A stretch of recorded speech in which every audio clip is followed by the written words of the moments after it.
Time to go live. We can do this? We are live. Fletch, what were you saying about your shitty headset? I was saying that, like, you guys through Twitch, you get my shitty headset, but on YouTube, they get the really nice microphone. Yeah, well... Hi, everybody. You just said a bad word in the first 3 seconds of the show. I don't think that's classified as a swear word. Not a stream about headsets. I know it might be hard to believe. This is not a stream about snakes. This is not a stream about movie prequels. This is not a stream about toys. This is not a toy stream, but we are a bunch of people sitting around making toys, or in the case of myself today, I am drawing pictures. In the case of KO Toys, I believe they're pouring molds. But let's hear it from the snake's prequel mouth and go around. I'm going to throw over to Andrew Woodgate, who's going to introduce you to Yes No Maybe Beats is going to introduce us to everyone here. Yes, hello, welcome to the stream. Today we have a bunch of people, bunch of nerds hanging out, you know, talking toys, being toys, toy. Starting in, I usually go in a particular order when I introduce people. I think I'm going to go in a slightly different order this time. I think let's start closer to the bottom and start with the man with the bugbear behind him, Mr. Herbie. Oh my god, I've forgotten your last name. I've completely... It's Herbert Peppard. Peppard. I can't believe that's so yeah, embarrassing. I'm AKA Cephalopede, Once Upon a Time, AKA Bone Daddy Design. But I'm here today. I'm a toy maker, a artist, I guess, today, an illustrator as well. And I am working on some short animations, so I don't know if we've probably uncovered this dark secret of mine in previous episodes, but I am in fact a Mega Geek role player, and as such, next Sunday we're hosting a mini online games convention called it's called Melbourne International Games Week. It's for Melbourne International Games Week. It's called MIGW at the Table, Melbourne International Games Week at the Table. It's running all day Sunday with free-to-play games. Any of you can go and find the Arc Online server. I'll try and drop a link in at some point. Yes, please. So that you guys can Discord, get involved, and I will be running and hosting the Dungeons & Dragons or Fantasy Role-Playing Abridged game, which is set in my own universe called Goblins of Zarth. Which gets me to this drawing, which is one of the characters, because for the virtual tabletop, we are making, or I have been making, animated GIFs of the characters. So they have like little nuances or twitches, where their tail twitches, or their eyes go, or whatever. So I am working on the last 2 animation sequences tonight on our show, and hopefully I'll get them finished. As a side note, though, I have, from last week's stream, I'll try and hold it up to the camera for you, pulled out of the mold these little big schnozzed goblins that I was working on last week. So, if you can see all of that, I don't know. Oh, actually, they're green. Yeah, they're a bit... they've been chroma keyed out. Oh, no. I'll try and get some... I'll take a picture of them and put it on my tablet and then bring it up so you can see it in the background. But that's I really want to see it too. In fact, I can just, because I'm live, I can go to my camera on my tablet, and I can show you in the background. Oh, there you go. Now, this is terrible lighting. What's that on your desktop?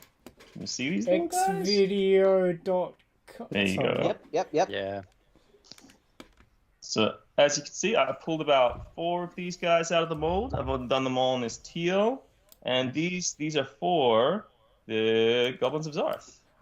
So you'll hopefully be able to buy them online and maybe even at the exhibition, if we end up having an exhibition towards the end of the year for This Is Not a Toy Scene. So yeah, very excited. That's me. Wait, show me your desktop again. What was that link on your desktop? Dropping it. It said something like Xvid. What are you talking about? Huge delay for Fletch. Speaking of huge delays from Fletch, let's get Fletch to introduce himself. How you doing, buddy? Are you talking about my never-ending 3-piece mold that was supposed to be finished by now? No. It's supposed to be finished by tonight. All right, so hey guys, in fact, this is maybe not the best angle on Twitch, but on YouTube you can see what I'm doing. Okay, what am I working on? What have I been working on? Well, I've been working on the Robo I Am Kampong, but I got really drunk on Saturday night and decided that Saturday night would be a great time to try to like cast my mold at 2 o'clock in the morning after I was like draining off sweet potato out of shochu. So I don't have, I'm trying to conserve, and I don't have a lot of silicone at the moment. I probably got enough just for this mold if I bulk it up. So I'm gonna just put this up to the camera here and show you what I just basically did the mold, and I dumped in a whole bunch of like scraps on top. And if you dump it in on the top of it, it doesn't sink down onto the piece. It just kind of bulks up the volume. So I don't know how this has turned out. I'm gonna flip it tonight and check it, and build the other side, do the second piece, and then do the third piece. But I'll probably just get to the second tonight. So I'll probably be casting the silicone tonight. I'll move the camera over to the table and all that kind of stuff. Oh, I'm Factor. Kanji Toys. He's already drunk. I've got a question for you. He's already drunk. I'm not drunk yet. I've got a question. When you're doing your Lego molds like that, do you find, and I know a lot of us use Lego for our molds, but do you find that you get any like leakage into the underneath the Lego and under the bottom, and like what do you do to try and stop that from happening? Do you know what I do? I don't pull out the silicone. You just leave it in there? I don't pull the silicone out. You just leave it in there for next time. If you go with your Lego after you've molded and you pull the silicone out, right, and clean up your Lego piece, like, oh no, so much silicone, I need to clean this out, right? If you do that, it'll keep leaking. If you leave it in there, and the thing is that it's perfectly molded to the Lego, right? So you can actually just put them back together. It's a great tip. And it's perfectly molded, and it actually gives an airtight seal on the Lego. So you can use single lines, because a lot of time you have to use the double Lego pieces, right? Yeah. But if you use single lines and you don't clean your silicone out, you don't get a lot of leakage. So do you just use that on the bottom, around the edges, the single lines, or the whole thing is just single lines? Depends on what piece I need. I actually kind of go between double and singles because I'm not now. These pieces of Lego are pretty thoroughly like used. Now they're just kind of like sealed.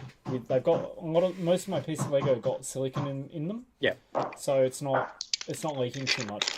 Yeah. So if you want to be careful, then use the singles on the bottom where your plasticine is, and then use your doubles where you're going to pour. Yeah, so use your singles down the bottom up until about that line of the plasticine, and then doubles after that, and you'll get less leakage. But yeah, just leave them. Don't clean them. I'm a really, really big advocate of not cleaning up shit so that you know where things are. Oh yeah, I can vouch for that. Not talk about my house. Every time I clean up, I lose shit. Yeah, we've seen your workspace, Fletch. Yeah, cool. Hey, it's beautiful fucking organized chaos, okay? And then I guess moving along in terms of introductions, we're so good at the slow introduction. I think that's our forte. This is not a quick introduction, I think is the way to do it. AJ, more Lego. Good segment, mate. This is not the quick introduction segment. This is not a quick introduction. I'll make a sting for that. I've got a few things going on. Although, like, a lot of my stuff's related to Chipter's stuff. So maybe, is it all right if I make Chipter go first so that I can bounce off that? Yeah. Yeah, actually, that's perfect. I'm Chipter from GGNW Toys. Hi. So today I'm working on a project that's coming up in December, hopefully. If we can do this, we're going to do a show at Lobo's, which is called the Land Speeder project, where everybody gets their own land speeder. If you're just tuning in now, the idea is that every toy artist gets mailed out one of these blank land speeders, and they get to customize it how they want to. Today, which relates to what AJ is going to talk about, is choosing a windscreen for the front of my land speeder. As you can see here, I've already customized some extra thrusters on the side so I could get rid of the middle one, if you're familiar with Star Wars vehicles. But I have tracked down an old Batmobile, like a 1966 style Batmobile, which has like a double coupe Nice. Yep. scope for the window on the front windshield. But I also got a Bat boat. So if you can see this is the Bat boat. Bat boat. The front of the Bat boat. So I already removed one of the windshields from that. So I'm wondering today whether I'm going to go with a single driver side windshield and then nothing on the other side, or whether I'm going to use the double 1966 style like this. But I have done this on another one before, so none of them came with. So the cast doesn't have like a screen for it.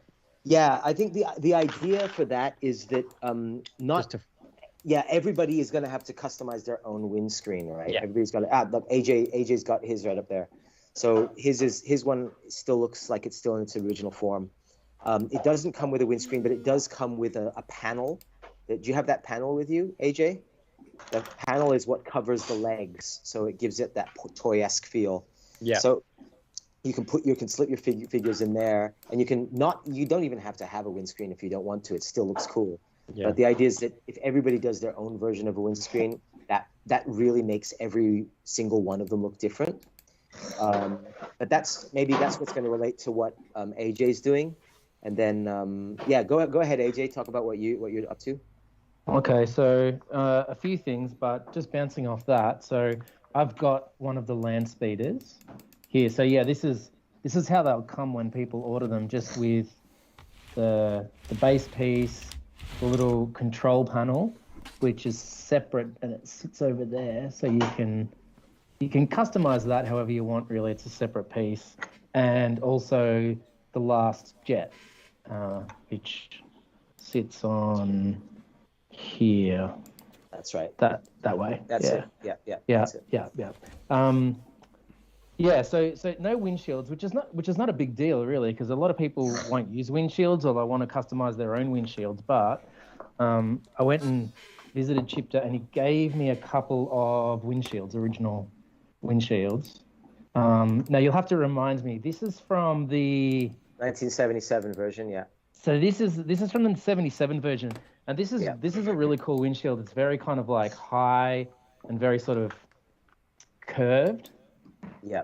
So that's really nice. It's kind of got a bit more of a retro feel about it. And this is the more modern shaped one. That's right.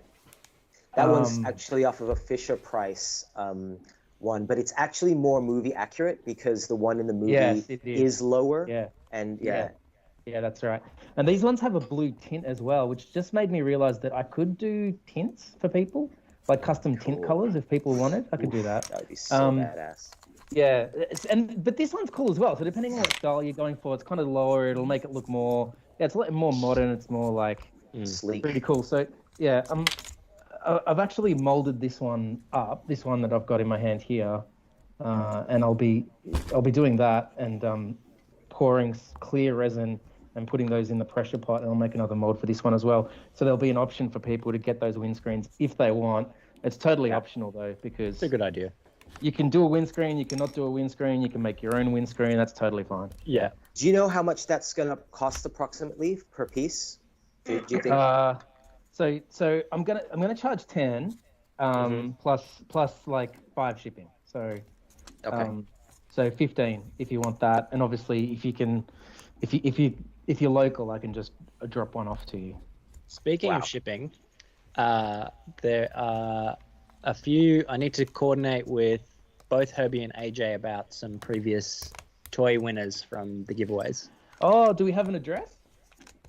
Not yet. I was chatting to Paunch, and because he lives in the States, and Paunch. So he's very he's like, oh look, I kind of don't want to worry about like I'm worried about the shipping, blah blah blah. And I was like, don't worry about it, man. Like, you're fine. Like, it's a giveaway. Don't worry about the money. It's just going to take a month to get Yeah, there. that's fine. A month if you're lucky, bro. Fucking COVID shipping. Oh, god damn, sorry. And then also there was someone who also won one of my giveaways. Herbie also won one of the dice charms. I was going to say, if you can ship me one of the dice charms, and I'll chuck that in, and then I'll just ship them all to him. That's cool. Yeah, I was gonna go tomorrow morning and push everything off, but I can send it to you instead. I mean, I figure like might as well. Just I'll chat to you about. Yeah, man. Hit me up. Hit me up tonight. Unless they message you on like Discord or something. But yeah. Send me a message on Discord or something. We'll figure it out. Yep. But yes, you people are going to be we're shipping it all out tomorrow, and you're going to be receiving. Well, I'm shipping it all out tomorrow, except for the stuff that I'm shipping specifically to Andrew, and you'll all get your stuff hopefully soon. I'll send you tracking numbers. Andrew, are you working on anything tonight? I might do a little bit of sculpting, but not with the intention of making anything. I've got some clay in the oven at the moment, just heating up. I also realized after one of our streams the other day, I was at work and I was like, I think the oven's still on. Oh shit. And it had been on all night until I got home the next day. So almost 24 hours. Been there, done that. At like 50 like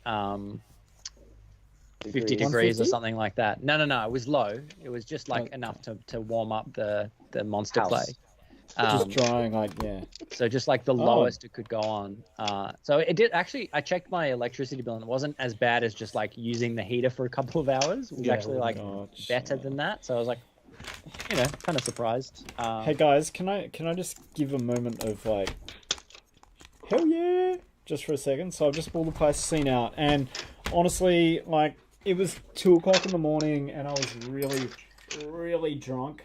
On Saturday night, I thought I screwed this whole thing up.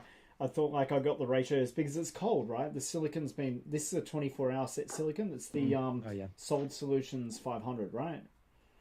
But it's actually turned out really awesome. Oh, that's great, man. Mold's perfect. I love it when that happens. I was so paranoid, man.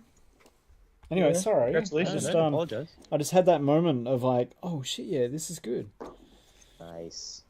The good thing about long setting silicons and resin, even though they're annoying, is that it has all that time to work out problems and bubbles. And I come back. I come back every like 15 minutes. Like if I'm in the studio or something, I come back and like with these Lego bases, it's really easy. And the best way to actually like de-air your mold is you just do this, right?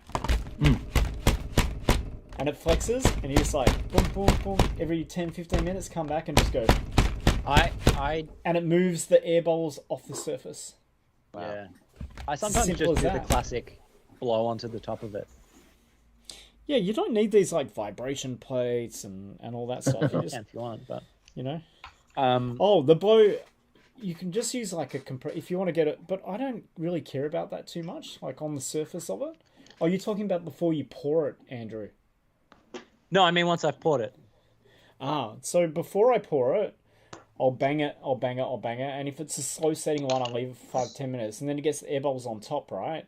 And then I just get a compressed air thing, and I just go, psh, or I use my my compressor and just like kind of get rid of those bubbles. But I pour, honestly, when I'm pouring, and I might get to pouring tonight, maybe if I don't talk too much shit. I pour from about 1 meter high, like really high, so that the stream is really, really ultra thin. And any air bubbles just get broken in the stream. Yeah, dudes, check this out. Whoa, is that? Do you have a light in that? No, hang on. No, that's just light coming through it. Oh, that's awesome, man. I think I might even take out the other ones and do them as is that from the Batman toy? Yeah, I might do a reverse one so that there's like a back window, like a reverse canopy on the other side as well. Did you say they're all sold out now? There's no more spots? No, I'm going to make 10 more, but the problem is that Barnes is out of EasyCast. Oh, really? Solid Solutions, dude. Yeah, I'm considering it now. I'm considering Solid Solutions. I'm considering it. It's good resin, man. It's great. It's great. And it's cheap. I just don't have a car. I can't pick it up. I mean, they'll deliver now. They'll deliver within if you order on Monday or Tuesday, you'll usually have it by the weekend. They're pretty quick. I think I might have to do that. All right, I'll They're talk to you selling later. they're selling on Fletch, about eBay now. Chipter, just go on eBay and type Okay, in Solid all right. Solutions. Yeah. that. All right, will do. Thanks, guys. Oh yeah, they are. They're on eBay, right? Yeah. I'll do that. So, Solid Sorry, Solutions, did you need resin, Chipter? Yes, I do. I do need Okay, resin. all right, we'll talk about it later. Cool. Yeah. So tell me about these Solid Solutions guys on eBay. They've got a store on eBay. They sell all right, silicon and resin. I'll tell you about Solid Solutions because I mean they've been when I first started doing this, I was looking for different resins. I tried a whole bunch of different resins. I tried Barnes. I tried another local place called Dalchem. And they were really good. Yeah, Dalchem, Dalchem. They were really good, but their resin was an off-white, and then when I primed it, sometimes it just was a bit weird. And then I found Solid Solutions, and yeah, I just bought. If you buy it in, like, you can buy, if you buy in bulk, right? If you buy 20 liters of resin, you get it for probably about 2/3 the price of resin. $400 for Yeah, it's 20 kilos. $400 for 20 liters, and you know, if I'm getting ready for like going to Taiwan or something like that, and I want to cast a whole bunch of things, then I'll do that, right? But at the moment where I'm just like, you know, doing this, but their resin, the Solid Solutions resin, is amazing, and their slow set silicon, this stuff, which is the S500, solid, 500. This is pretty much what I've made all of my molds from, and it's extremely durable. I compare this to the Pinky Seal molds that I've made. Oh, it's so much better. So much the better. Pinky Seal molds fall apart after like, you know, 20, 30 pieces, or maybe 40. You So can you're get saying them. the Solid it's Solutions true. These, better I can than Even 20 pieces. I've it gotten really this up fall to apart. about 80 pieces, dude, without much loss of fidelity. That's amazing. Yeah, it's really beautiful. Like, I've got Doing- molds from like 2 years ago. Doing It's these land awesome. speeders, even at 20 pieces, it was already starting to tear in parts. Yeah. using Yeah. Pinky That- Seal. Yeah, the Pinky The Seal. difference Sorry. the difference is that the Pinky Seal is much more flexible. That stuff you're That's using true. Yes, is very yes. hard. True. Yeah. So you've got to. It's just they're just for different purposes. Like something like the land speeder, like then the hard silicon would be perfect.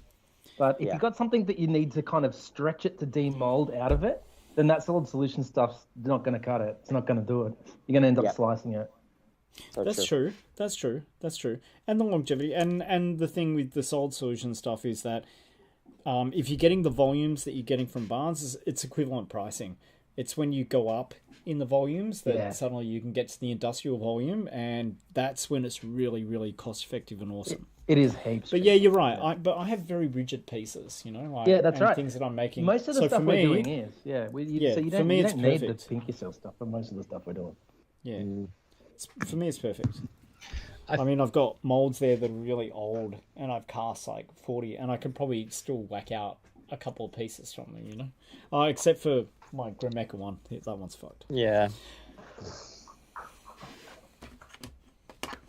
Cool. Well, I'm excited. I'll look into that option because doing anything that's not Barnes is good, to be honest.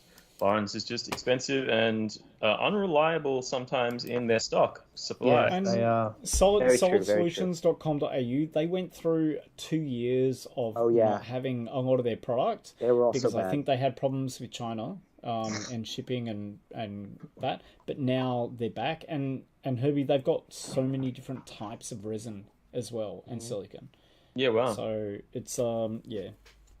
Look, I mean, at the end of the day, it's what just makes your toy, right? Like, you know, these are all just matters of conveniences. You can cast this out of any old crap, really. Do they do soft Yes, polyurethanes? yes, they do. Yeah. That's pretty cool. They do everything that Barnes does and more, I think. Yeah, I can't. because I they're a can't say specialist. anything bad about their resin. Their resin's amazing. And the It's just- pigments, they've got They're powder just not pigments. as user friendly. They're just not as user friendly, or you know, at the. Man, tip we of should your be getting them fingers. to sponsor It's us the way we're industrial talking stuff. about It's this. commercial. It It's should commercial be. resin. It should Barnes be. is for the consumer, right? Yeah, that's right. And Solid Solutions is commercial. Okay. That's Yeah. the difference. They That's don't have, where I they see don't it. have pretty packaging. They don't have any marketing. No. Their stuff Yeah. literally comes in like a white bucket with a sticker Correct. on the front. Yeah. Yeah. Does it tell you at least what the mix ratios are on said Yes. bucket? Oh, it tells you. That's the other thing. Their mix But it's not a ratios can be a one-to-one. bit annoying, can't they? Yeah, and then that's why I was scared, because I was as I mentioned before, I was pretty drunk on Saturday night. It took off, and I'm like, "Yo, shit! I need to do this mold, man." And it's a 3%, so it's 3% of slow catalyst, and they have a fast catalyst, but I've screwed up on the fast catalyst before. They have a 3% ratio to silicon.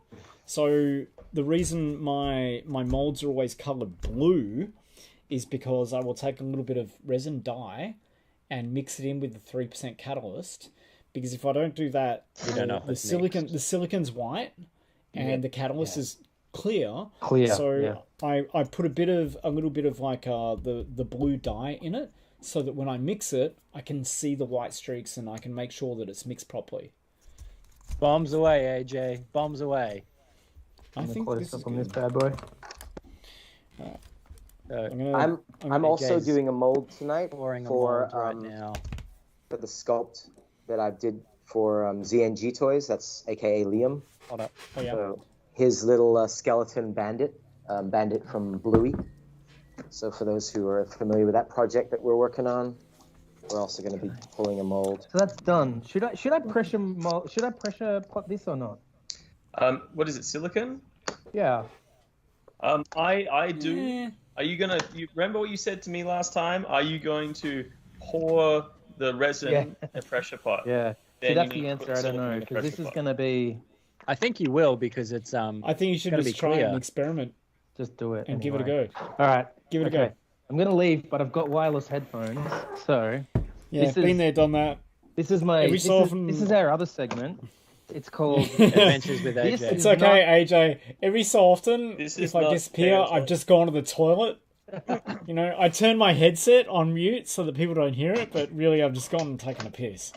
So this is not a long introduction segment, and this is our next segment. It's called This Is Not an ASMR Show. Look, sometimes I just make it to the compost heap, okay? Because this is what everyone's going to cop my... my pump. Oh, my cord's in. Fuck.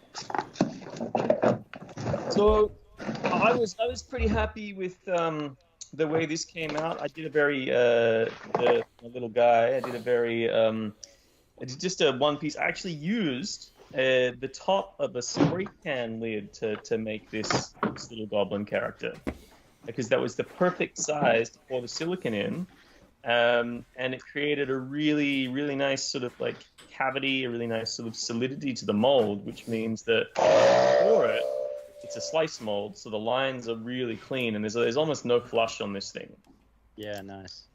which is really, really nice. It's really nice. So, guys, do you prefer slice molds or doing two-piece molds? Who prefers what? Two-piece molds can be fiddly in terms of making sure all your lines are clean and everything, and you've got a really nice straight angle. But they're just so much easier. Like, your molds will last longer. That's for sure. If you're not pulling something out of it, if you're just like going whoop and then taking your piece out, there's no way that mold's not going to last longer. It's going to put less stress on it and everything. Whereas I think like stretching it out. But I find just like a dump mold just an easier process in terms of making it. I'm just like, nah, fuck it. I'm going to do a When dump you mold. say dump mold, you mean, To be you mean like a honest- mold that you slice, right? Just I- one piece mold. Yeah. Wow. To be honest, Andrew, for me, I find that my silicon degrades less from the pulling and more from the oil being taken out of the silicon by the casting process. So you know how the silicon starts to dry out and go white. I mean, it's not already white, but it starts to blanch and becomes brittle from use and then ultimately age. I've actually lost more molds to age than overuse, I think. Yeah, right. Those are molds that I've like pulled like 50 editions out of. Yeah. And Also, they're all slice molds. I find that some of my slice molds, sometimes just like the seams over time have drifted more and more. So I get more and more stepping. So that's to do with, that's the reason you're getting that is because you're not registering them enough to start with. So the trick with doing slice molds is you get a very, very sharp scalpel blade when you're cutting the object out. And if you can see, I'm holding up my hand. So if my left hand, or this hand that's shaking at the moment, is the surface of the object, and my right hand, which is shaking now, is the exterior of the mold, and I'm cutting like down through them, the first thing I want to, like when I'm towards the outer edge of the mold, when I'm on the outer edge of the mold, I cut very zigzag, so the lines have to be really, really aggressive, very, very like deep when you're going in with the very sharp blade in your modeling knife. And then when you've done the outside cut, you can kind of do the inside cut. So you kind of keep the point on line, but then wiggle the back end of the blade as you cut down, making that zigzag on the outside of the slice molds. And what that means is it creates a very tight registration where those lines sort of join together. And the tighter and the more abstract the lines, like obviously you don't want to like do loop-de-loops or anything like that, but the deeper the zigzags, the more... It's got to be chaotic and random, right? That's right. The more you can tell, and you can tell if a mold is going to be okay on the inside by looking at how the lines are registering on the outside. Like every little millimeter in difference on the outside of a slice mold, like you can see, I just need to push that a little bit to line it up, because that'll make it line up on the inside. I used to do two-piece molds all the time. That's pretty much what I did. And then eventually, when I did two-piece molds, I would not put, when I was doing the second piece of the mold, I wouldn't put mold release on the bottom part of the mold, so the silicon would stick to the silicon at the bottom part, so it was kind of like a sandwich thing, right? So I still did all... Yeah, so I still did all the registrations, but and this is when I was pumping out like miniatures. So, and I was using, I was doing like plastic injections. So and I was doing it fast cast, so super quick. I'd like slap together the mold, open it up, dust it with talcum powder so that, all the material gets drawn into the fine points of the model. This is before I had a pressure pot. I'd slap it back together, put the battens on it, and put the bands on it, elastic bands, and then I'd sort of mix the material and pick it up with a syringe and inject it into the mold. And what I did is when I cast the mold, I put a spare syringe head in the mold, so it was perfect fit to put the pressure in. Miniatures are different. Miniatures are different, right? Because they're not a bigger volume, like you can pull them out a lot easier if you're flexing, right?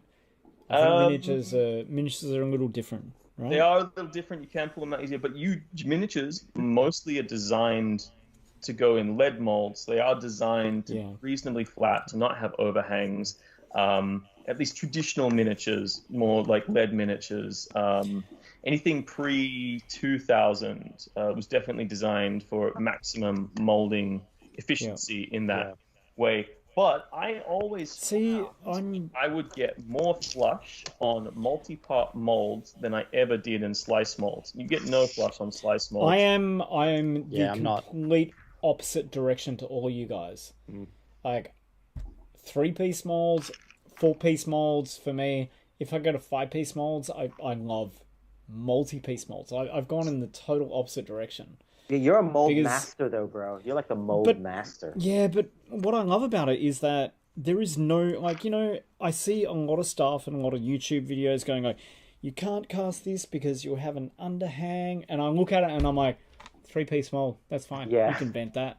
Yeah. It's fine. What are you saying? And they're like, no, this is impossible to mold. It's got all this stuff. And I'm like, your impossible molds, man. They're 4-piece mold. Really impressive. You can do this. They're really impressive, Fletch, when you've got, when you go nuts, it's pretty impressive. I think you rise to the challenge, though, because I do. Some of the stuff you do is just pretty crazy. Everyone say hi to Ian in the chat, please. Oh, hi Ian in the chat, please. We're talking about mold nerding. Chat. Yeah, we're getting. This is a great conversation topic for tonight, actually, guys. Like molds. It seems like a couple of us are actually working on. We're actually making molds. We are. And it's such a varied and such a, there's so many different techniques to how to actually produce these molds. And I think you're right. It's depending on what you're making, what you're most comfortable with. They're all right. And it just depends on, and Chip, you're right. I do. I rise to the challenge. I like complicated moldings. I like complicated pieces. I like sitting there and proving myself wrong and going, oh shit, man, I can never mold that, and then working out a way how to do it without a pressure pot. Yeah. Because I haven't had a pressure pot in 5 years, apart from when I borrowed AJ's, and that was awesome. Look at this. Yeah, look, I made a little pots. brain creature. Great. This is like one of my favorite things. Wait, hang on, where is it? There. Ian would like to know how everyone's doing tonight. Good. We're doing Good, great, Ian. thanks, Doing Ian. Hanging out, drinking tea. That's cool. I'm drawing. People are mostly mold making. Is anyone sculpting tonight? Mostly mold I'm making, I think. sculpting. I think Andy's sculpting. Yeah. Yeah, welcome to our special mold making edition. Dude. AJ's keep bashing. Yeah, a little Nice. bit. So there's just like a few bubbles underneath here, which I'm just going to fill in with epoxy sculpt. It's probably not entirely necessary because they're kind of underneath. You can't see them, but I don't know. Just for perfectionist's sake, I'm going to... It's fill a 'em in. tattooing land speed. You could just dig a few holes out of Yeah, it to exactly. match right. it up, Yeah. you know? Yeah. Like, whatevs, bro. I can't wait to get mine. Hurry up. Yeah, no, it's sent. They've been sent today. They're all Oh, no, off, it'll and probably get here soon. I'm No, looking forward to it. I have so many ideas, man. the mail is terrible right now, man. The mail so is bad. terrible. Yeah. It's It's so bad. But it'll arrive before Friday. You sent it Yeah. on Friday, so it'll arrive before Friday. Oh, know I was that. gonna About ask. the- I was gonna ask. Somebody criticized me for using Oz Mail today. They were like, "Why would you use Ozpost? Ozpost?" And I was like, "Why not?" You know, Well, but they're I mean, actually the best one. that's what I thought. That's what They I thought. actually And are. They're not that expensive either. I mean, What are the other Um, options? Like, it's a what were they flat saying? rate for me to Toll, send off those boxes. TNT. What's that one that's the FedEx. worst? What's the worst one? Not Sendle. They're so bad. Star Trek? I Is don't... it Star Trek? Star Trek No, is the not Star Trek. sector of Oh man, Ozpost. I gave these guys like a 1 star on Google because I'm like, you guys are the fucking worst. I don't know. No, it's something like I can't remember. I'll find out though. Don't ever use them. Hey, Joe, can Don't- you show us the anyways. land speeder again? Back to Show the molds. land speeder again. Yeah, so this is the bootleg land speeder, courtesy of Good Guys Never Win. Oh, Will this be? Will the land speeder show be a "This Is Not a Toy Scene" show? Yes, it will. It Okay, will. all right. So because we have to keep iterating, man. Yes, absolutely. It's all about the Absolutely. iteration Yeah. numbers. On the So- poster, it's all about the cross section between. I guess it's a joint venture between This Is Not Toy Scene and Lobos, right? Nerd. I Can love you that. actually do tell us a bit about Lobos? Like, because So- I know we've mentioned it in the stream before, but tell us a bit about Lobos and what Lobos is to Melbourne toy scene. Well, Lobos You're the is best just man. That's a big Lobos question. is just one of those not dudes, but like Lobos is just one of those. What would you call it when it's like It's an an, establishment? A yeah, an beautiful, establishment. It's a mecca. It's like a nerd Yeah. mecca. It's an institution. Yeah. It's an institution. That's the word I was looking for. Institution. Beautiful It's definitely snowflake. like an institution that people go to if they're into toys. You go there because you're in Melbourne and that's where it is, right? It's the best place for vintage toys. It's laid out very nicely. The people who work there know what's going on, and they're very, very helpful. So when This Is Not a Toy Scene started up, they were quite interested in what we were doing, and they've approached us a few times saying, like, please, let's do a show together. But This Is Not a Toy Scene and Lobos doesn't really fit. It's like we could never do like a This Is Not a Toy Scene show there. But- It's yeah. But if it's themed, and if it's themed like something like Star Wars, which I've heard Dennis, the guy who runs Lobos, say 90% of the people who go to Lobos go because of Star Wars. Yeah. Yeah. Those Okay. Star Wars fans. It's like Star a Wars full people. quarter of the shop is just Star Wars, right? I reckon. Yeah. Well, yeah, I reckon. the Oh, quarter they is- have some really cool battle. Yeah, they had some cool battle. I hung off Lobos. Anyways, they had some Yeah. battle beasts. They had Battlestar Galactica. But Yeah. you've done a couple of pieces in conjunction with Lobos as well. Yeah, so the Yeah, guys tell us about that. they're really interested in doing the toys that never got made. So that's why they kind of asked Good Guys Never Win to do some figurines for them of the Last Starfighter. There's So three amazing. series that are series 4 is on its way now, and then V for Visitors, Yeah. which was a 1982-1983 TV series. See, I always thought they made the V figures. There's something in my head they never where did. I saw, like I that's don't know the thing. why. They came out in the toy catalogs. They actually But something the in my head was the release date was after series 2, after season 2, and after the movie came out. And by the time the movie came out, nobody was interested in V anymore. So they just scrapped it. They scrapped the toy series. Scrapped it. That's Can crazy. I just say this? I'm just going to say they'd this, already guys. tooled up and everything. Yeah, wow. Yeah, absolutely. Wow, I'm going to say this. crazy. Mousy, here, Mousy. There you are. that scene, Yeah, man. I that was such a good remember scene. that. Yeah. But they were awesome toys, dude. They were very cool. Yeah, they were very cool pictures. They're very cool toys. They had the spaceship, which I think is on the cards for production. We might be there's already the prototype of that we've got 3D print. I saw the Facebook people going like, "Where can I get the ship?" Yeah, and like going like, "Oh no, this is just a prototype." Yeah. But yeah, The V shape. you guys did an awesome that job with toy that. market, as opposed to our toy market, is that those big old nerds will drop massive cash on toys. Oh yeah, We absolutely. need to convince those big old this is nerds going to be an that experiment, this is though. just as cool. Like, this land speeder project is going to be a super huge experiment because we are going to be making land speeders, but we're going to be making land speeders with our own toys in them. And That's true. wonder which is you're absolutely which is right. cool for us, but You're right. It's an experiment because it's going to be an interesting experiment to see whether or not these guys who are into Star Wars are and willing to drop large amounts of money on Star Wars figures are also interested in dropping money on toys that are independently created that even though they're like Star Wars related. I didn't even... Yeah, but, they're going to love it because things like Star Wars Visions just came out. Yeah. Like stuff like that. Like reinterpreting Star Wars is, at the moment, a very I think you cool mean freaking thing. Star Waname?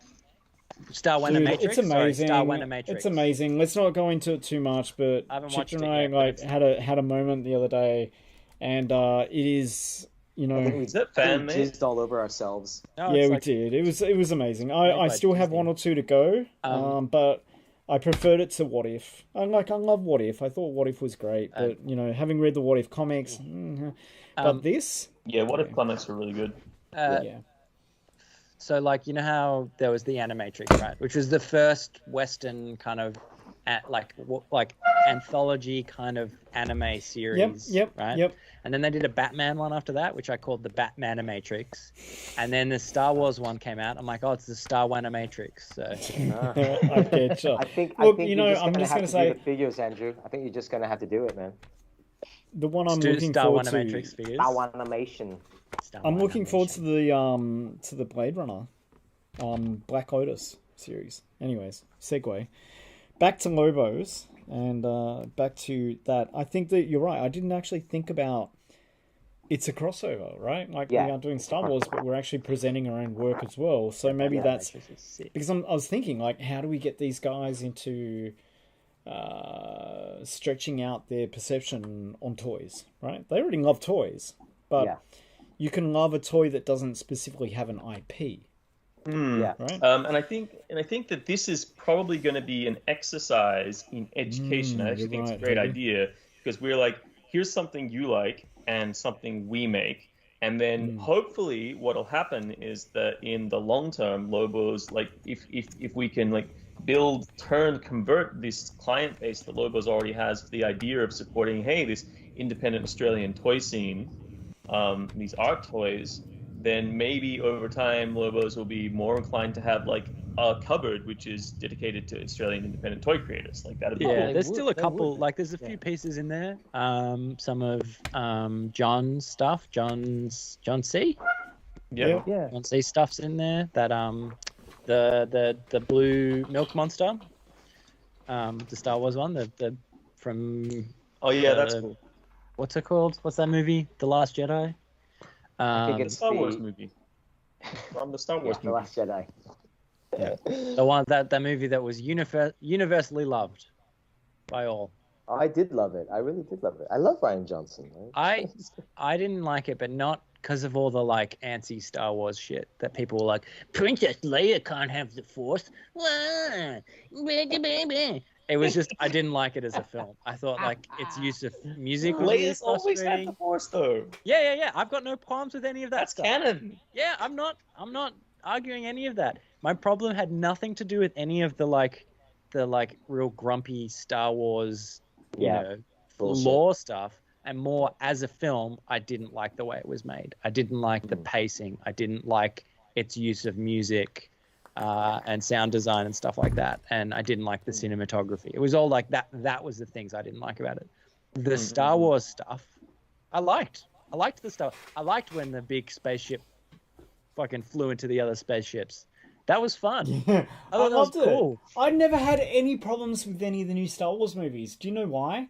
Like, everybody's like, oh my god, I can't believe Luke drank green milk. I'm like, dude, that's Star Wars. Yeah. Like, they had Ewoks, man, with, like, flying things, like, knocking over ATSTs with ropes. I mean, did you guys forget what Star Wars was? Star Wars was doing totally on that stupid wavelength. stuff. I am so on that wavelength. I never had cared. any I didn't problems with care. Star Wars films were actually were anything more than like trashy, pulpy films. Like I think it's really funny to see that people really hold them up to this like artistic line. I know, right? Yeah. It just I anyways. waited since 1983 for a new Star Wars movie and got episode 1. And albeit I hate Jar Jar Binks, but it was still Star Wars, man. Okay, Yeah. I finally found Whatevs. the most amazing relic that I ever discovered. Speaking of Jar Jar Binks the other day. So do you know Yes, that it was like Pulpy this Space era Westerns. in 90s around the same time that Phantom Menace came out, and they had those sort of goth armor rings were really popular. There's segmented rings, right? And then probably about 10 years later, in one of the $2 shops in my area in Marrickville, I was going through it, and they had this whole tray of those rings, but the knuckle end of it was Jar Jar Binks' head. And I've been telling people about these for ages and nobody believes me, but I finally found them in my stuff the other day, so hang on a second. And I will Please. Oh my You need God. to make. Guys? You need to do resin bootlegs of these. Hey guys, That would just be real quick, Nick's going to come in and join us in a minute. Yeah, awesome. Oh, That's cool, very great. cool. Yeah. Come on, Nick. Okay. I'll have So to. I'm just letting you know, Andrew. Yeah. Great. Thanks. OBS is going to problems. crash on me. Or whatever. I hope it doesn't. Fucking hell. I'm just going to change my overlay to bring him in. Fuck so. you.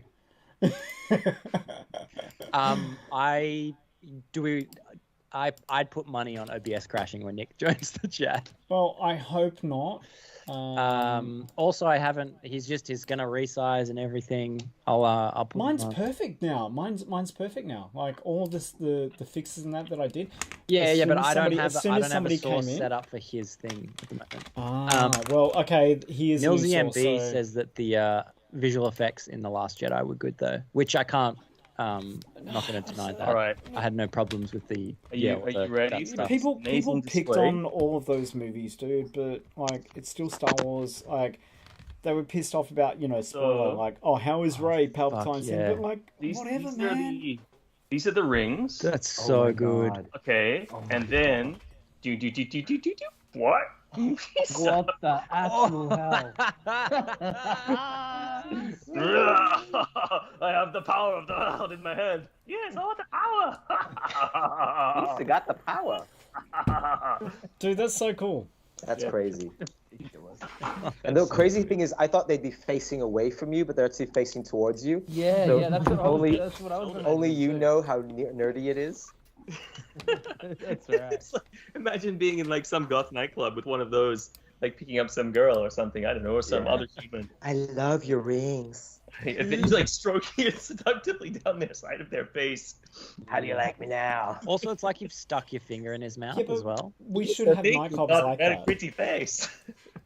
He's just staring at you, the dead, like lifeless eyes of a Gungan, as you choke it to death with your fingers. I saw a puppy the other day look like a Skeksis, and it really freaked me out. Sorry, do you guys say Skeksis or Skeksis? Skeksis. I can't remember. I've always said Skeksy. Well, look. Before we leave the Jar Jar Binks topic, I have one last thing to say. Sorry. No, it's fine. It's fine. It's not about the rings. This is about a story that Chipta and myself have in common. This was like, I think, 1998, and we were hanging out at our cool warehouse, and we were cool guys, and we were hanging out guys with known each other that long? our kid, our friend's kid, right? Because they were in this movie that we were making at the time, and me and Tiptoe were just like, man, I hate like Jar Jar Binks, Phantom Menace, nothing's like it used to. We were like, oh man, like, you know, the worst thing about Star Wars is Jar Jar Binks, and this like little 8 or 7-year-old kid turns around with a really like sad look in his eyes. Says, I really like Jar Jar Binks. Yeah. And We it were was schooled that day. time I had this epiphany moment where I'm like, shit, I saw Return of the Jedi when I was like a kid in the cinemas. If like, I loved all of it, and I thought the Ewoks were cool, and you know, and a lot of people hated the Ewoks. Maybe Jar Jar Binks, maybe they deserve a little more love than I gave them. Yeah. Okay. We were totally schooled that day. You know, Totally school. have you guys ever seen the so there's like the Phantom edit? So Yes. the Phantom edit is basically where they replace Jar Jar Binks with subtitles, alien subtitles. And he's actually okay. Yeah, right. Really? I didn't Yeah, realize they did just that. they just basically they do a few edits. They replace Jar Jar Binks with subtitles and like a Gungam kind of like, but not real English, and it's actually okay. Like it just took that. I think it was just the vocal pitch of it. But I still think that guy did an Hey, amazing Nick's job. here. Yep. Hey, Nick, how you Here doing? he Nick, is. you're in. Hi guys. Have you been here this whole Welcome. time? Hey man, we're just just gonna, me and been Andrew are thinking just gonna about add Star you to the Wars. stream, Yeah. and Yeah, you can hear you me. might okay? crash Andrew. Yeah, I can Yeah, hear we you. can totally I'm hear just you. trying Andrew, to have get you you crashed? your... What have you been up to, toy wise? Toy. Well, I'm locked out of my studio, so Did that stop any of us? Just break in, man. Just break in. Okay. yeah, I can't. I'm not like legally allowed to go there because I'm in a red zone in my LGA, and I'm also half moving. Oh, shit. Like I'm moving to a new suburb, which is closer to the studio, but like I'm having no help, and I'm doing everything sort of on my own. While there was a curfew, while Bunnings is shut, or like all kinds of. Oh, the Bunnings shot's really bad. Yeah, that's Yeah. tough, man. I can't get my primer. Need hardware. Where's our hardware? My local Miter 10 is open. Like it's Hey, the Yeah. every time I'm in there, I just like Andrew, see all what's these Nick's like ID? closet handy people hanging around, feeling like they're there for some, you know, it's like they're a question. I think I scientist. signed in as a guest. Yes, I think it was the one that says guest. Yeah. What's the end numbers? I think it's the only one that F2? starts with guest. Oh But- yeah, okay, I got it. I got him. Yeah. All right, Nick, we're bringing you in now. Oh, I wasn't. There we go. Yay, there you are. Oh, All right, I got okay. you. Guest boy. Gotcha. Hey man, thanks so much for joining us tonight. I know it's a bit random. No, We thanks do for have a the guest invite. speaker. We do have a guest speaker. Well, But guess as I was who? saying, man, like, you don't Yeah. have to be working on toys. We're just sitting here talking about them. So, and you're always welcome. Thank you. I'll do a really quick. We met Nick when we did the Sydney Toy Show, and he was hanging out, going like, "I want to make toys." Oh no, wait, was it Sydney or was it here? I think No, it was he came to Sydney play. first. Sydney Oh, first. yeah. Yeah, that's right. Yeah, okay. We met you in Sydney, but you're here. That's so confusing, Nick. No, I went to the show at the start of 2020. And I flew down for it because I was so hyped. You know, after that Sydney show, I was like, That's why I was confused, because you were in Sydney, you came down here for the show. So you came all the way down here to see an independent toy show. Man. Yeah, That's yeah. really cool. yeah. But then you were at the show, and I remember you were at the show, and you're like, "Yeah, I want to make toys and that." And I think that we basically all gave you shit. Did you? Make some fucking toys. Oh yeah, We were that kind of shit. Yeah. Make some toys. Just do it. Just do it, man. Just make some toys, man. Why aren't you making toys? You guys were pretty supportive. Like I learned a lot of stuff. Supportive or bullying? Bullying. That's how we do it. We just bully people into making Let's toys. play make. This is not a toy scene. This is group therapy. And we need more people in our group. Yeah, we get subsidies. Yeah. Andrew, that's definitely a little fly out thing you need to do. Is the one of us. One of us. Yeah. Yeah, I've got one lined up that I showed you, Fletch. That Oh, yeah, yeah. Hopefully, I'll get that to use it tonight. Oh Hopefully, I'll get to man, use but it you tonight. know, like, hey, what's the name of that Don't giant- force. No, don't force it.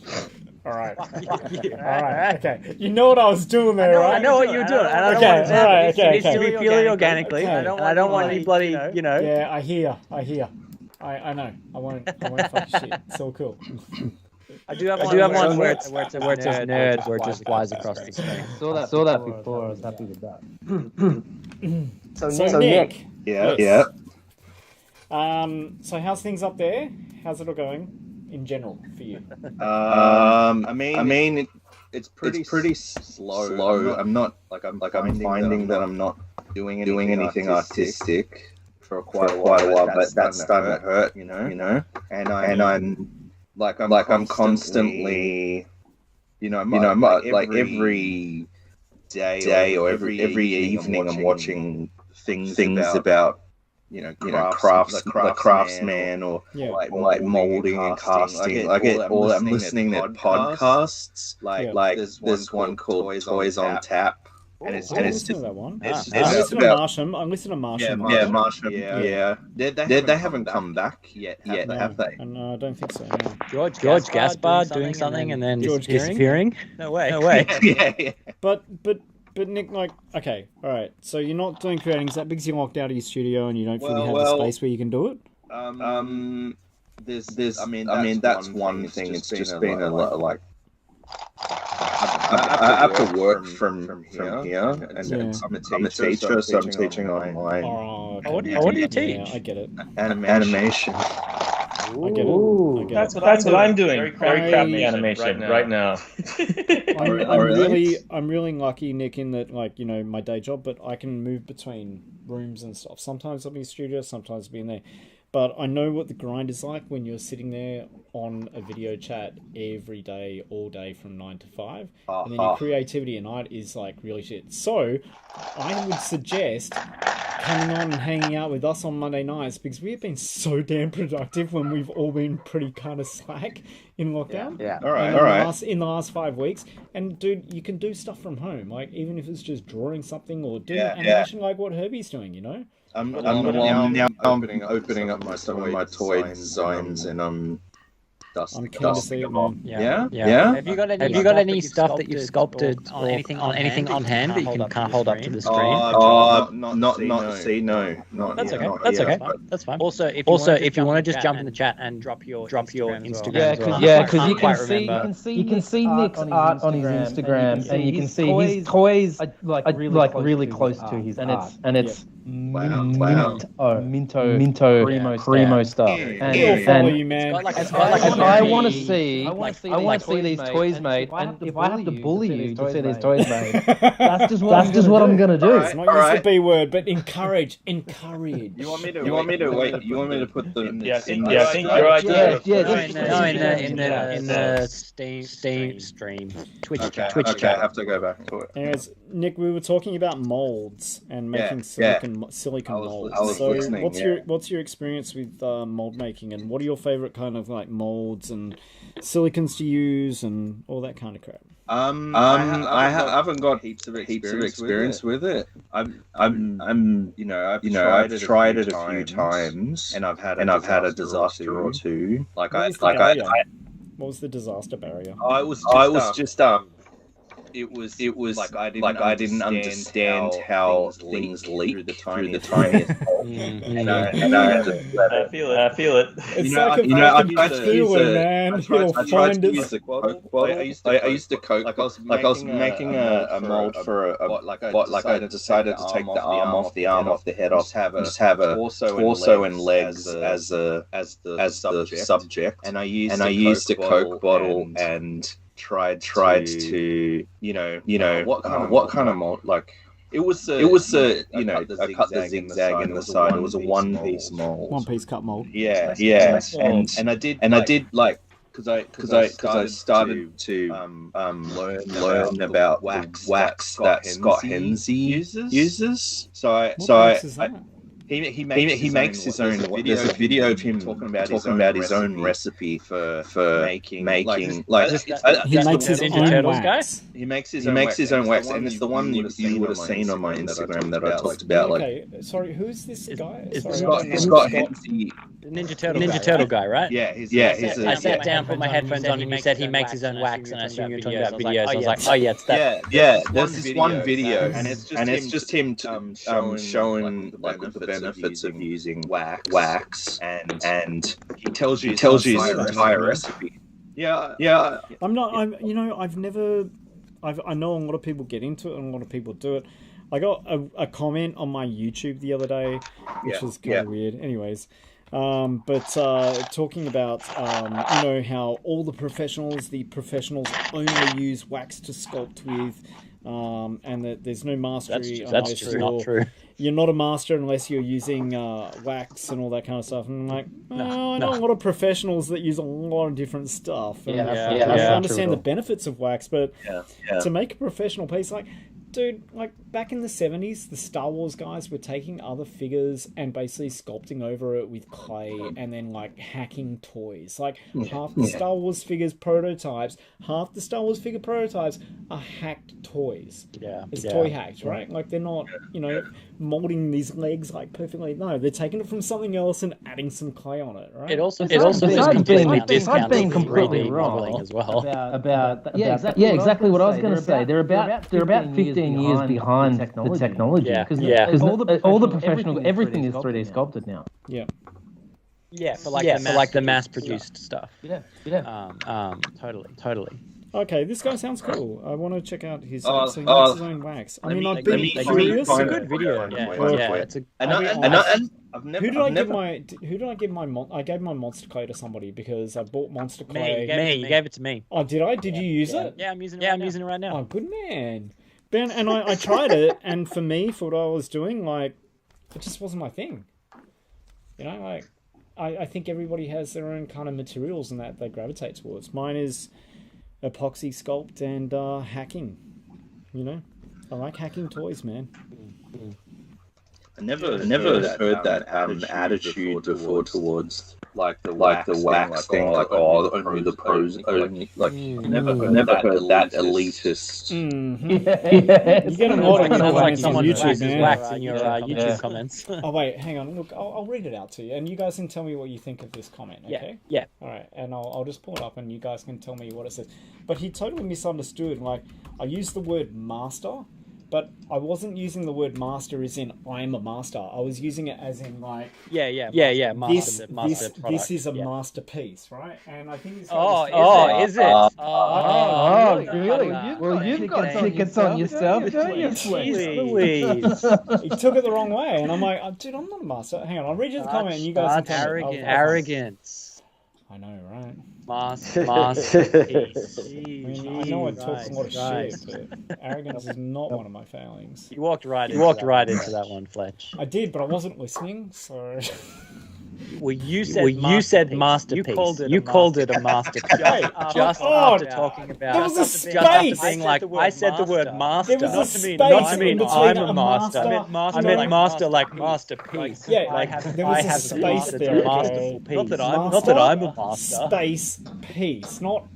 I'm not saying I'm a master. I'm just saying I created a masterpiece. It's alright. It's okay. It's like past an hour and I can swear as much as I fucking want to now, so screw you guys. Okay, read the comment. I'm looking for it. Yeah, right. Okay, here it is. Under Master Sculpt Method. So the name of the video is Master Sculpt Methods. And what I meant by that was this is like how to sculpt, like the different methods that you can use for sculpting your You should rename it to say master/prototype. I'm going to leave it exactly how it is so that I can comments like this, right? And this is the comment. Professional toy makers use oil-based clay to make the model to shape the basic form and structure. They then make a mold with plaster and then cast it with wax, which lets you add intricate details without ruining the shape while working on it. 3D print is too costly and time-consuming for what you are doing. You are still learning. These are nowhere near master methods. You should reply to the comment. Can I read that again? Because I felt like I got it at the end there. I don't know, man. This is my reply. Read it in a nicer voice. Okay, alright. Read it in the most humanizing this person. I'll do it again. Involved in the conversation. Professional toy makers use oil-based clay to make the model to shape the basic form and structure. They make a mold with plaster and then cast it with wax, which lets you add intricate details without ruining the shape while working on it. 3D print is too costly and time-consuming for what you are doing. You are still learning. These are nowhere near master methods. I think you still get it. Again, this is what I reply. I want to read it. They imagine that you're a school teacher who tried to make it as an artist, couldn't make it as an artist. So now I'll do that. Let me do it that way. Okay, alright. What video is it on? The one it's on. I'll post the link. No. Master. It's how to make creating designer toys master sculpt methods. Anyways, this was my reply. Okay, and hey, thanks for the inputs and comments, but unfortunately you've read the title completely wrong. Not sure if you watched the video properly, as is explained. These are common methods for making a toy master sculpt, not methods at a master level. I'm absolutely not a master and pretty much say this in every video I produce. These are just what I use and they're as valid as any other method. At professional level, many of these methods can be used, but the scenario you described is only one of many ways which professional and large-scale industrial production is done. Cheers for the feedback. Hope you enjoyed the video. Come again. Drop the mic. Did you actually say come again? No, it doesn't. I said hope you enjoyed the video anyways. Shall I read it? But this is not the first time that I've had somebody come and say this to me. Really? Saying like the professionals do it in this way, like blah blah blah blah. And I'm like, man, no. Professionals are people like us that have just been doing it for longer and know a bit more, and were in our same position, or like, I mean, I would go and say Chipter is a professional, right? Like he does this every day. You're a professional, and you use totally different techniques to this. What is professional? What is a professional toy maker? You don't need to work for fucking Mattel or something like that to be a professional toy maker. It just has to be your profession. And you can use whatever techniques to make a toy that you want. It's not an elitist like, do this, and this. Anyway, I got on my soapbox for a minute there. I just thought it was very... That's fine. Look, I agree. I think that there's so much in the toy market these days. There's so much emphasis. And I know this is stuff we've talked about before, but it's always relevant.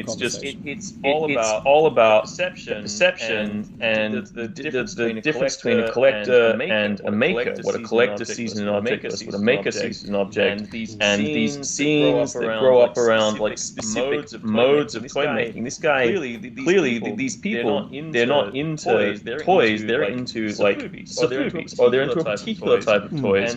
And that's what they're into, and that's cool, but it means they get a very narrow vision of how toys are made. Because I mean, traditionally, professional toy makers would just make toys out of wood and bone and string and shape them into figures. And people still make toys in that way, and they still make toys in that way professionally. And some of them sell those toys for big money, some of them don't. And just to reiterate, half the 70s and 80s toys were basically people and companies taking another toy line and modifying it and making it taking a head from something and whacking onto a body of something else. They were just basically kit bashing shit.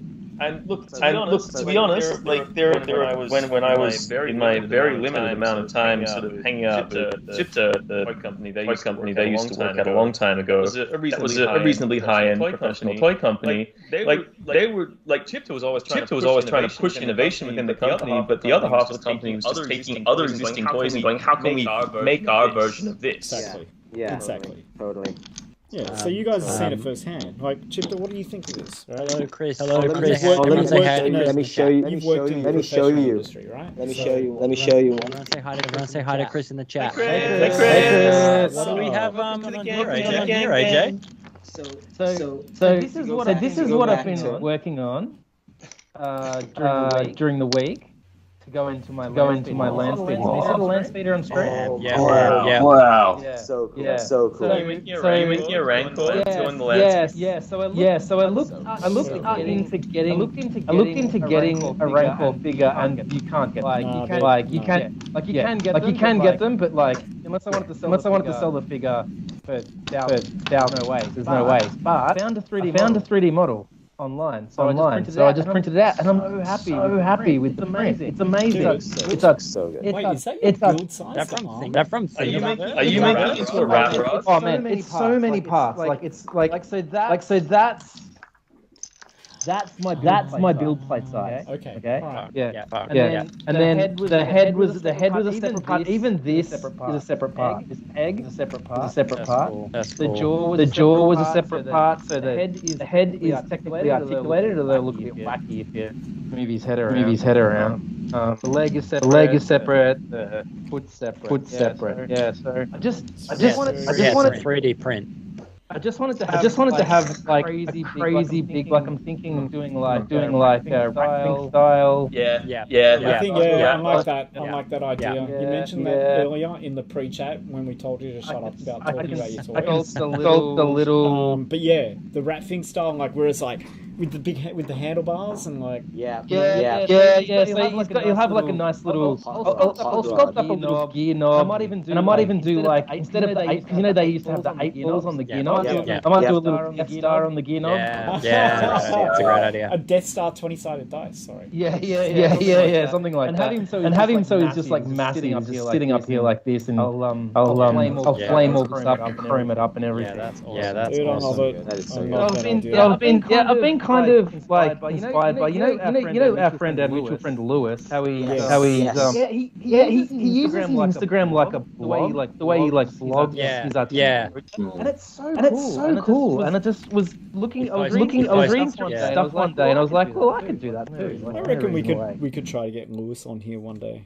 We should. I think Lewis, like, I love Lewis's stories. I love like reading through his Instagram. I love looking at his process. He's one of those masters. He's a legend. Like, He's a true legend. He's an Australian legend, and he's just. I don't think I met him at the Sydney show. There were so many people because he was kind of in and out of it, and then there were so many people on like opening night. I made a point of hunting him down. It was just like I was like, I didn't meet everyone. You were there during the workshop, right? Andrew? Yeah, maybe I just didn't realize. He was there with us, yeah. Maybe I just didn't realize who was who. Because I got already a legend when I was at university. Because I was like hanging out with my mate from Sydney, who I was staying with. He was outside of like, you know, anybody else. I think like the first real Australian toy designers that I really knew about that were doing independent weird stuff was like, you know, Ashley Wood and Lewis. Like I heard about Lewis years ago, you know, and I got a Lewis story. You know, you got a Lewis story. Yeah, tell us your Lewis story. I was when I was in uni. It was around 2011. I'll quickly show you something. Oh yeah, please.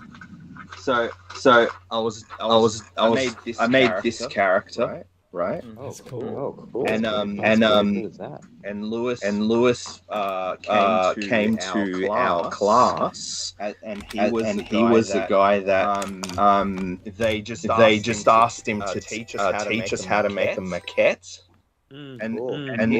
He's like he just showed up with his power drill and wire and foil and super sculpting.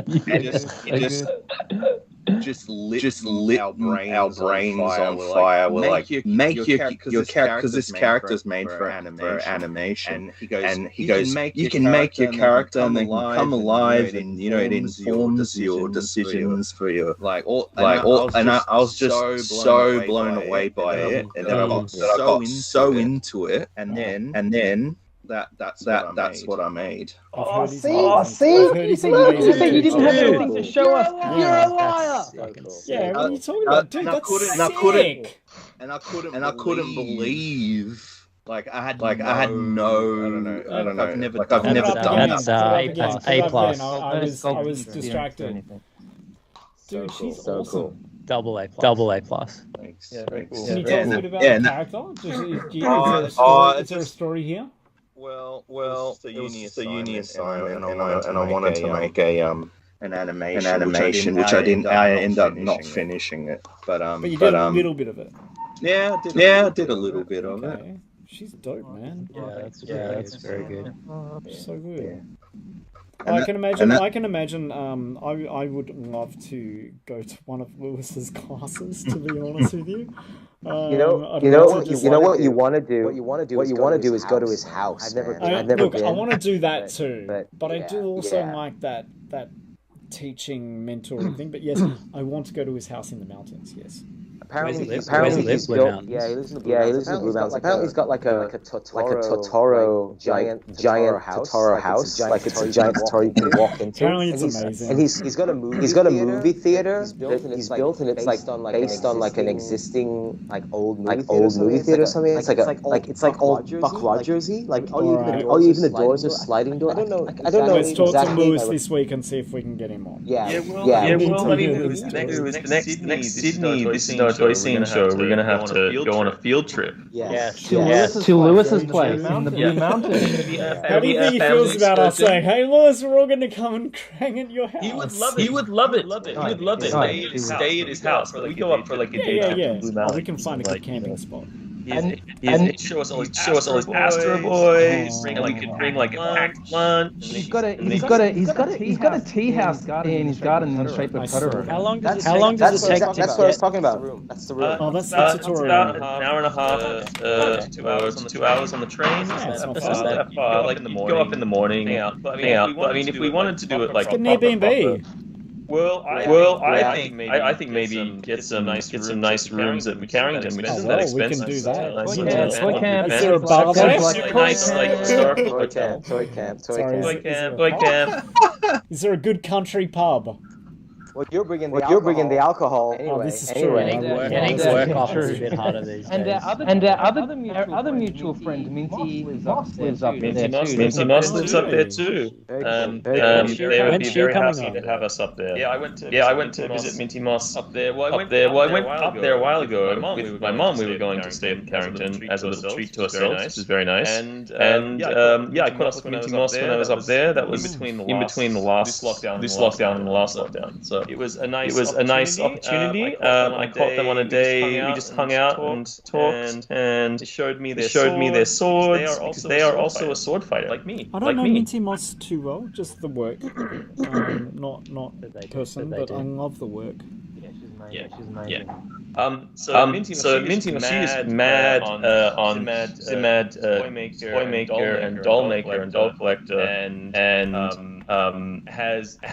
makes custom outfits for a particular kind of frog toys, which they have a whole shop of, and it's a highly sort of elite frog doll society that they have one shop dedicated to in Japan, and she's slowly infiltrated this frog doll society.